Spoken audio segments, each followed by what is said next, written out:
If you're thinking about moving to Metro Atlanta, you need to understand one thing right out of the gate. Commute time will impact your life more than your house ever will. Most people who move to Atlanta for jobs or business opportunities think that the distance from work is the most important thing. What you quickly realize is it's not the distance, it's the time spent in your car. So today, I'm breaking down real commute times, traffic patterns, and daily life along the I-20 East corridor, specifically Conyers and Covington, so you know exactly what you're signing up for before you move. I'm Ken Harper with the Crosspoint team here in East Metro Atlanta. I've lived and worked along the I-20 corridor for over 25 years, and I help a lot of relocation buyers decide where to live based on where they work. And here's the reality. In Atlanta, every decision should start with your commute. Let's begin with the big picture. The average one-way commute in Metro Atlanta averages 45 minutes to an hour, and that's longer than most major metropolitan areas in the U.S. It also catches a lot of people off guard. So when we talk about Conyers and Covington, the question isn't, is there traffic? It's how predictable is the traffic? The first major job center for people living on this side of town is downtown Atlanta. From Conyers, the drive is about 30 to 35 minutes in perfect conditions. Living in Covington adds 10 to 15 additional minutes depending on where you live. But in real life, that's usually a 40-minute to an hour commute depending on when you leave. If you're flexible with your hours, this commute is manageable. If you're locked into a strict 8 to 5 schedule, it can feel pretty long, especially on the way home.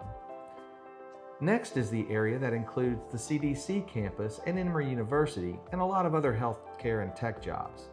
This area is just to the northeast of downtown Atlanta with commute times that run 50 minutes to an hour from Conyers. Traffic is more stop and go, and timing matters a lot here.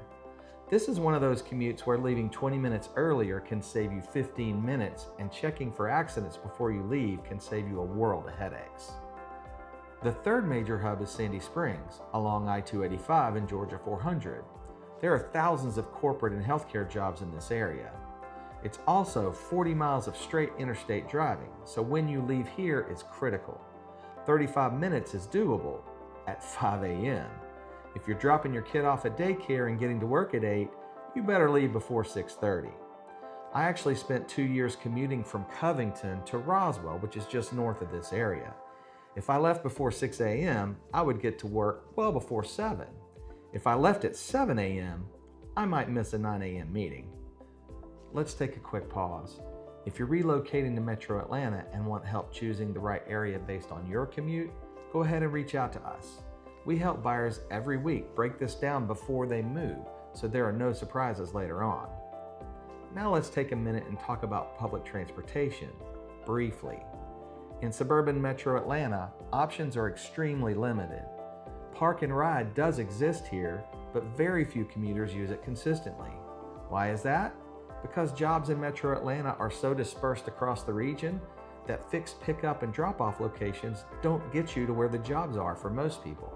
So for better or worse, Atlanta is absolutely a driving city. There is one more major point to make about East Metro Atlanta traffic.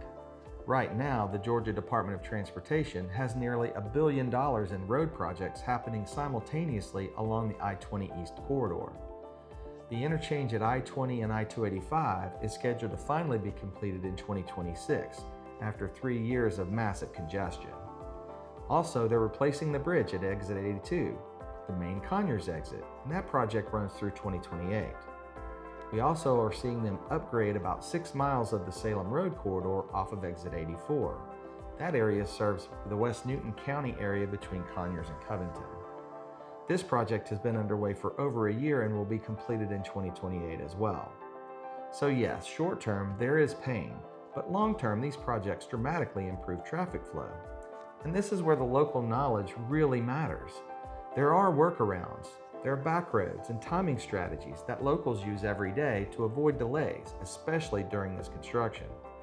Because two people living in the same neighborhood can have very different commutes simply based on what they know and when they leave. And here's the final takeaway.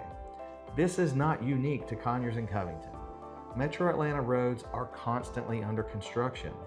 The difference is understanding traffic patterns before you choose where to live, not after you move.